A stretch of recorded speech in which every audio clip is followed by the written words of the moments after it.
아이들을 가르치다 보면 느끼게 되는 게 공부를 열심히 하는 아이들일수록 불안해하는 것 같아요. 오히려 공부를 열심히 안 한 친구들은 이상하게도 불안은 저편에 가 있고 공부를 열심히 하는 친구들일수록 불안해하는데 그럼 그게 왜 그럴까?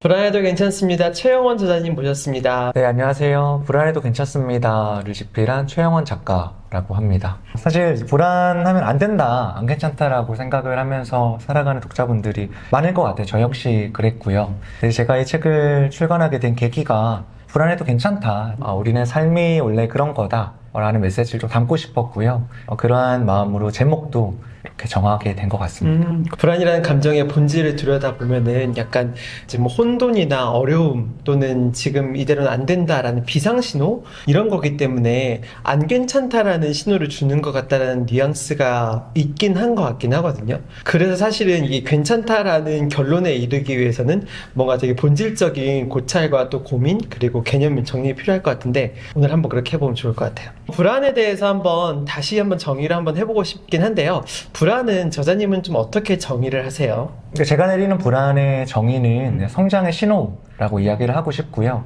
우리가 살면서 불안을 언제 경험할까, 언제 내가 불안할까를 생각해 보면 그게 이제 성장의 신호일 때가 많다라는 건데, 저는 대학에서 전공은 교육학을 전공했는데요. 아이들을 가르치다 보면 느끼게 되는 게 공부를 열심히 하는 아이들일수록 불안해하는 것 같아요. 오히려 공부를 열심히 안 한 친구들은 이상하게도 불안은 저편에 가 있고 공부를 열심히 하는 친구들일수록 불안해하는데 그럼 그게 왜 그럴까? 불안해한다라는 거는 그만큼 공부를 잘하고 싶어 하는 거고 어떠한 목표를 달성하고자 하는 의지가 크기 때문에 불안이 따라오는 거다. 만약에 우리가 불안을 그 신호로 해석할 수 있다면 그 불안을 마냥 부정적으로만 생각하는 게 아니라 오히려 더 나은 삶을 살기 위한 성장의 하나의 계기로서 활용할 수 있지 않을까? 그렇게 생각을 하고 있습니다. 그러니까 막 공부를 많이 하는 애들일수록 더 불안하다는 경향이 있다라고 하셨는데 아까 잠깐 말씀 주셨지만 왜 그런 것 같으세요? 제가 생각했을 때는 두 가지 이유 정도가 있을 것 같아요. 첫 번째로는 제 사례가 이제 그러했었는데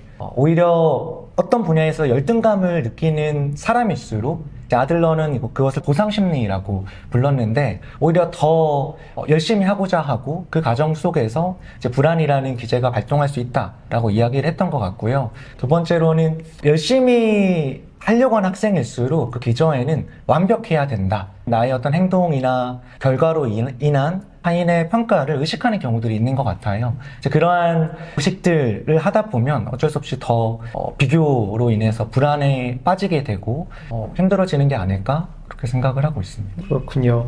근데 그렇게 또 해석을 하고 보니까 내가 불안하다는 것은 내가 이 목표에 대해서 진실하고 진지하고 열심히 하고 있다는 반증이기도 하겠네요.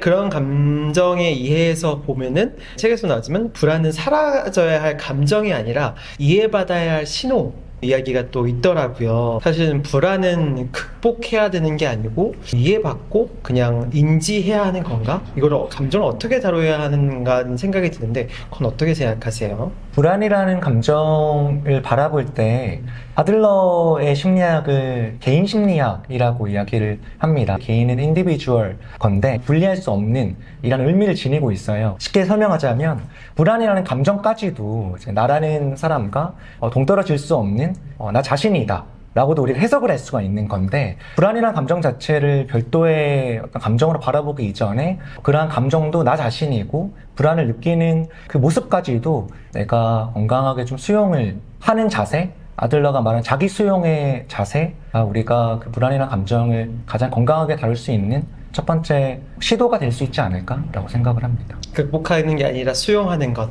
나의 하나의 존재로 인정하는 것 이런 게 되게 중요한 것 같네요. 그럼 불안은 왜 생기는가? 왜 불안은 생기나요? 불안이 생기는 이유도 좀 여러 갈래로 생각을 해볼 수가 있을 것 같아요. 근데 아들러의 이야기를 빌려서 이야기하자면 그 기저에는 인정 욕구가 첫 번째로 있을 거고 타인과의 비교의식이 있을 거고 세 번째로는 아까도 말씀드렸던 것 같은 완벽주의를 향한 허구적인 목적 내지는 목표가 있지 않을까라는 생각을 하고요. 첫 번째로는 모든 사람들은 타인으로서 인정을 갈망하는 것 같아요. 직장 상사의, 동료의, 아니면 뭐 사랑하는 연인의 인정을 갈망하게 되는데 인정 욕구가 충족되지 않을 때 불안을 느끼게 될 수가 있을 것 같고요. 두 번째로는 우리가 이제 비교의식을 이야기할 수가 있는데 제가 좋아하는 책 중에 하나의 책이 죄아벌이라는 작품이에요. 근데 작품을 보면 어떤 대사가 나오냐면 인간은 나보다 더 잘난 사람과의 어떤 비교를 견딜 수 없어 한다라는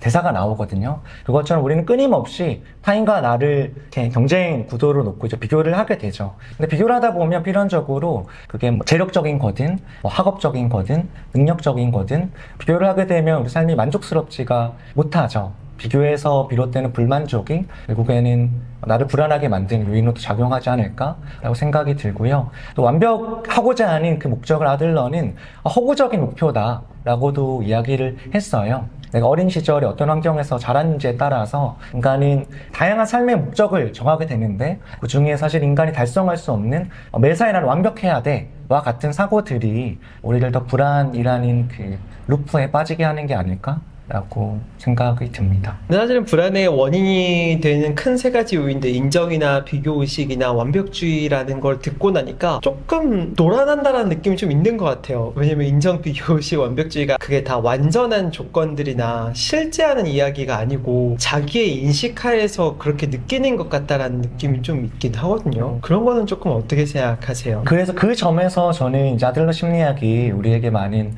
위로가 될 수 있다고 생각을 하는 게 아들러는 심리학을 우리가 목적론이라고도 이야기를 하는데 아들러가 말한 생활 양식, 라이프 스타일을 어떻게 정하는지에 따라서 우리 삶이 놀랍게 달라질 수 있다라는 위로를 주는 심리학이 철학이거든요. 그래서 내가 생각하고 있었던, 내가 추구하고 있었던 방향이 사실 허구였구나, 그게 이루어질 수 없는 거였구나 라는 거를 깨닫게 되는 것만으로도 많은 위로가 되는 것 같아요. 그리고 거기서부터 그럼 내가 다시 한번 내 삶의 양식을, 비허구적인 목적을 제대로 잡으면 내 삶이 좀 더 건강해질 수 있겠구나, 이러한 위로를 주는 데에 있어서 아들러 심리학에 참된 가치가 있지 않을까 생각을 합니다. 그래서 이 책에서 나오듯이 불안을 무시하지 말고 대화하라라는 이야기가 여기에서 통용되는 것 같아요. 불안할 때는 불안하니까 더 무시하게 되는데 대화하면서 내가 왜 이걸 느낄까 이런 걸 아는 것 같은데 이 문장에 대해서 좀 더 설명 좀 가능하실까요? 아들러는 인간이 이제 불안을 느끼는 데는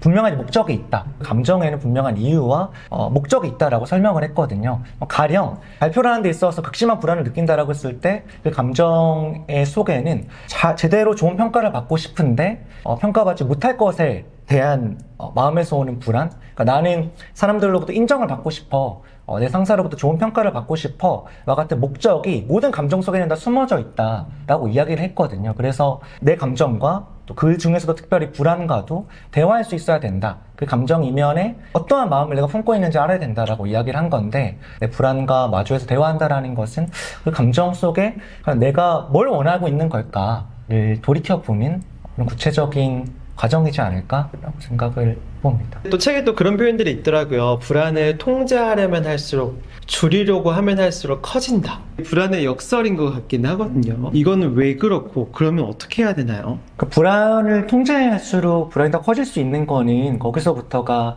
내 자신을 있는 그대로 자기 수용을 하지 못한다라는 걸로 설명을 할 수가 있을 것 같아요. 그러니까 불안이라는 감정 자체가 내가 통제한다라고 해서 통제될 수가 없는 건데, 그 사실을 모르게 되면 감정을 자꾸만 감추려고 하고 통제하려고 하고, 근데 그게 시간이 1년, 2년, 3년이 지나서는 많은 현대인들이 겪고 있는 불안장애나 공황장애나 우울증까지 더 심화될 수 있다라고 생각을 하거든요.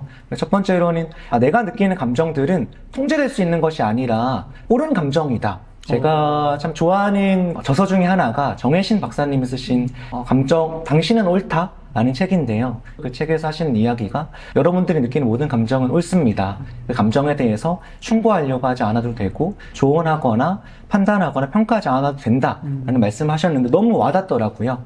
내가 느끼는 감정들은 통제하려고 하는 게 아니라 그냥 그 감정 자체를 있는 그대로 받아들이는 거, 다만 그거를 그냥 맹목적으로 감정에 그냥 이렇게 지배당해서 내가 통제할 수 없으니 어쩔 수 없어 이렇게 그 감정에 빠져드는 게 아니라 내가 이 감정과 공존해서 살아가야 된다라고 한다면 그럼 내가 그 감정과 같이 공존하며 살아갈 수 있는 그러한 삶의 양식, 삶의 태도들은 어떤 게 있을까를 긍정적으로 모색할 수 있도록 돕는 게 아들러 심리학의 취지이지 않을까 생각을 하고 있습니다. 불안을 긍정하는 거네요. 근데 아까 표현에도 잠깐 말씀하셨지만 불안을 수용한다라는 말이 약간 자칫하면 체념한다, 포기한다, 어쩔 수 없다 라는 표현으로 좀 곡해될 수 있는 여지가 좀 있어 보이긴 하거든요. 불안을 수용한다, 받아들인다라는 표현을 조금 더 이제 이해하기 쉽게 이야기한다면 어떤 이야기일까요? 아들러 심리학을 다른 말로 긍정 심리학이라고도 사람들이 재해석하고 그렇게 흔히 알려져 있기도 한데요. 긍정 심리학이라고 사람들이 부르는 이유는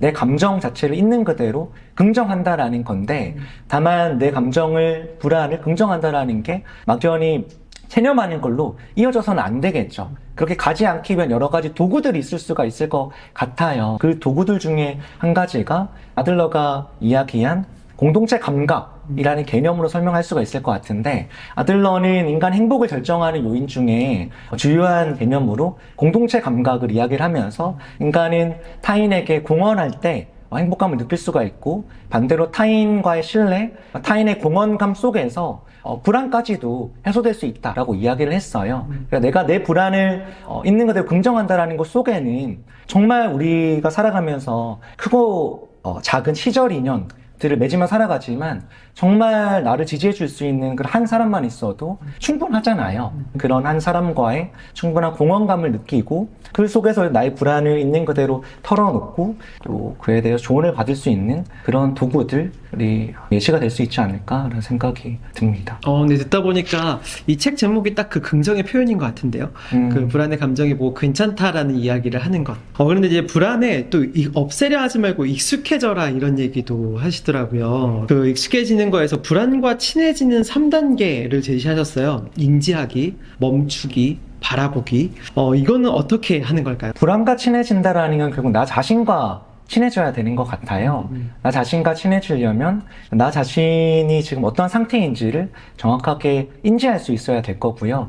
또 나 자신과 친해지려면 나와의 시간이 필요할 거예요. 철학자 파스칼이 인간이 겪는 모든 문제들의 대부분은 혼자서 가만히 있지 못하는 데서 비롯된다라고 이야기를 했듯이 일단 멈춰야지 나를 인지하고 내가 지금 어떤 상태인지를 바라볼 수가 있을 거고, 그러한 또 과정들이 저는 결국 불안이라는 감정과도 친해질 수 있는 도구가 될 수 있지 않을까 그렇게 생각을 합니다. 인지하기, 멈추기, 바라보기. 좋습니다. 이제 관계에 대한 불안도 한번 얘기해 볼게요. 요즘은 막 개인주의도 되게 많아지고 은둔도 많아지고 이게 사실은 관계에서 오는 불안이 커서 이런 것 같긴 하거든요. 왜 요즘 현대사회에서는 관계 속에서 더 불안을 느낄까요?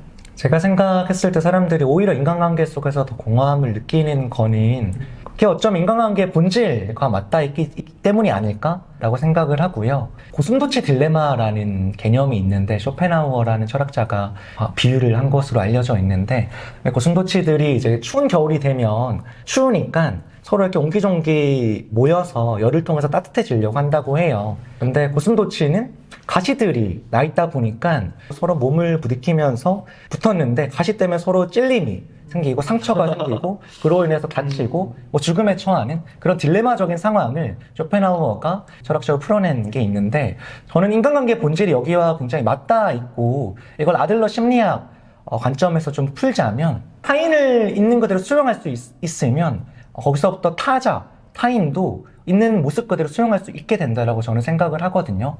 타인의 모습을 있는 그대로 수용한다라는 것은 타인이 어떠한 욕망을 가지고 있을까, 그 사람들은 인간관계에서 무엇을 바랄까까지도 정확하게 인지하고 그거를 수용해 줄 수 있다라고 생각을 해요. 그래서 저는 인간관계의 본질 자체가 공동체 감각, 나를 수용하는 데서 타인에 대한 신뢰로, 타인에 대한 공헌으로 이어지는 거라고 한다면, 그러한 부분들을 더 정확하게 알고 내 삶에 체화시킬 때 우리가 가까워지려고 하지만 역설적으로 상처를 받게 되는 인간관계에 있어서 좀 건강하게 지낼 수 있지 않을까 생각을 합니다. 타인과의 관계 속에 불안이 오는 가장 큰 또 요인 중에 하나가 비교라고 생각을 하거든요. 비교에 의한 불안은 어떻게 컨트롤하며 또 어떻게 건강하게 비교를 좀 할 수 있을까요? 네, 아들러 심리학이 그 지점에 대한 명확한 해답을 주고 있다고 저는 생각을 하고요. 아들러의 삶을 돌아보면 아들러가 태어났을 때 굉장히 허약하게 태어난 것으로 알려져 있어요. 그에 반해 그의 형 같은 경우는 신체적으로 건강하고 똑똑하다 보니까 아들러가 유년 시절에 형과의 이제 비교의식에 많이 시달렸다라고 이렇게 알려져 있는데, 그때 아들러가 그 비교의식을 건강하게 해소를 했죠. 그래서 비의과대학에 진학을 하고 의사가 되고 개인 심리학을 창설하면서 지금과 같이 이렇게 많은 독자들에게 건강한 삶을 살아갈 수 있도록 돕는 그러한 이제 세계 3대 심리학 거장이 된 건데, 이런 아들러의 삶을 우리에게 적용할 수 있지 않을까라는 생각을 하고요. 그러니까 비교의식 열등감을 건강하게 활용하는 방법이 분명히 존재한다. 예를 들어서 내가 뭐 신체가 왜소하다라는 거에 대한 열등감이 있다면 뭐 하루에 한 번씩 운동을 한다든지 그런 열등감들을 건강하게 해소할 수 있는 환경들이 찾아보면 사실 많이 존재를 하잖아요. 오히려 이런 열등감, 열등의식이 성장을 위한 좋은 계기가 될 수 있다라고 생각을 하고, 건강한 사고를 가지고 바라보게 되면 길들이 보이지 않을까? 그렇게 생각을 하고 있습니다. 그래서 이제 불안을 통해 성장하는 거, 이거에 대해서 한번 좀 얘기해 보고 싶긴 했었거든요. 사실은 불안, 뭐 열등감이 이제 많은 위인들이나 성공한 사람들의 모티브로 사용되는 경우들이 굉장히 많긴 하더라고요. 불안 에너지를 성장의 에너지로 전환하려면은 좀 어떻게 하면 전환이 될까요? 저는 이제 가장 좋은 도구 중에 한 가지가 글쓰기라고 생각을 해요. 많은 불안을 성장의 계기로 삼은 분들이 글쓰기, 뭐 독서 등의 이제 도구들을 이야기를 하시는 걸로 알고 있는데, 실제로 글을 쓴다라는 거는 나 자신과 조우하는 좋은 시간이 되어주거든요. 그래서 글을 쓰면서 내가 이런 부분에서 불안을 느끼고 있구나 또 알게 될 수가 있을 거고, 내가 추구하는 내 삶의 방향, 가치관이 무엇인지도 글을 쓰게 되면 그게 가시화가 되면서 더 명확해질 수가 있는 것 같아요. 그러면 되게 실체를 보게 되긴 하겠네요. 이렇게 쓰게 되면은 알게 되잖아요. 내가 비교 때문에 불안하구나, 또는 뭐 부모님의 기대 때문에 불안하거나, 이런 거를 원인을 알게 되면 그 다음은 어떻게 하나요? 원인을 알게 되었다면 행동을 해야 되잖아요. 아들러 심리학을 공부하면서 깨닫게 된 게, 아들러가 이야기한 거가 단순한 학문이나 심리학이 아니라 우리 삶의 철학과도 굉장히 맞닿아 있구나 라고 생각을 했고요. 우리가 인생을 살아가면서도 이제 많은 깨달음들을 얻게 되지만, 그 깨달음을 얻었을 때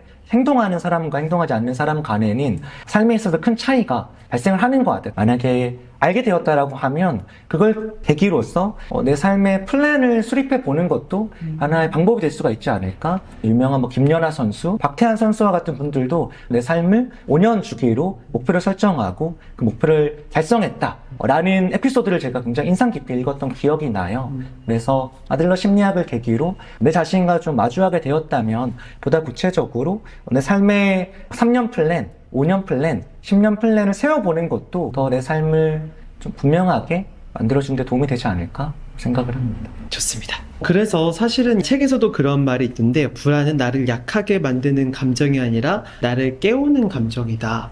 이거 한번 설명 좀 부탁드릴게요. 제 삶의 어떤 에피소드를 좀 예시로 설명을 좀 드려보고 싶어요. 제가 이제 연세대학교에서 교육학과에 진학해서 교육심리학을 공부하면서 이제 처음 알프레드 아들러 알게 되었고, 열심히 삶을 살다가 2021년 여름에 갑작스럽게 이제 불안장애 진단을 받게 되면서 내 이면에 이렇게 불안이 깊숙이 내재하고 있었구나를 깨닫게 되었어요. 내가 뭐 불안장애라는 걸 겪게 되었다는 사실 자체도 믿고 싶지 않았고, 그 이후로도 1년, 2년 너무 힘든 시기를 보냈던 것 같아요. 근데 돌이켜보면 그때 계기가 내가 불안을 깨닫게 되고, 그 불안이 결국에는 내 삶을 일깨워 주어서 제가 이후로 책도 5권의 책을 집필하게 되고, 많은 독자님들과 만나서 제가 깨달았던 불안에 대해서 완벽하지 않아도 괜찮다, 우리는 충분히 나답게 온전히 살아갈 수 있는 존재들이다, 그것으로도 충분하다라는 메시지를 전달하면서 살아가게 되었구나, 그 불안이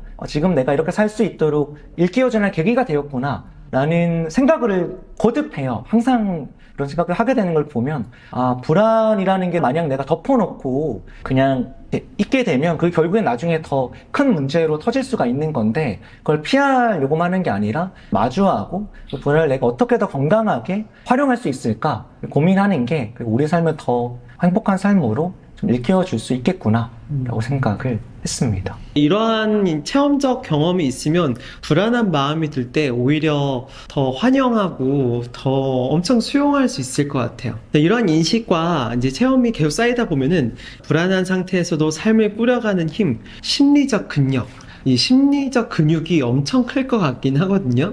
이런 심리적 근력을 기르기 위해서 좀 할 수 있는 방법들 이런 게 있을까요? 첫 번째로는 좋은 글과 책을 많이 읽으셨으면 좋겠어요. 불안해도 괜찮습니다라는 책을 40개 목차로 구성을 하고 하루에 한 장씩 40일 동안 읽을 수 있도록 구성한 이유도 하루아침에 내가 그동안 가지고 왔던 생활 양식이나 사고방식들이 바뀌지는 않는 것 같아요. 그거를 내 삶에 적용하기 위해서는 시간이 필요한데 그 시간 동안 좋은 책들, 좋은 글들, 나 자신을 만날 수 있는 그런 도구들을 잘 활용했으면 좋겠다라는 생각이 들고요. 그리고 아들러가 공동체 감각을 강조하면서 인간의 행복을 결정짓는 것은 타인과의 관계 속에서의 공헌감이다 라고 이야기를 했듯이 좋은 사람들과의 관계도 좀 적극적으로 능동적으로 많이 가지셔도 좋겠다라는 생각이 들어요. 우리가 좋은 사람들과의 관계 속에서 느끼는 그 충만함들이 너무나 필요하구나. 행복의 기원이라는 책을 쓴 연세대학교 서은국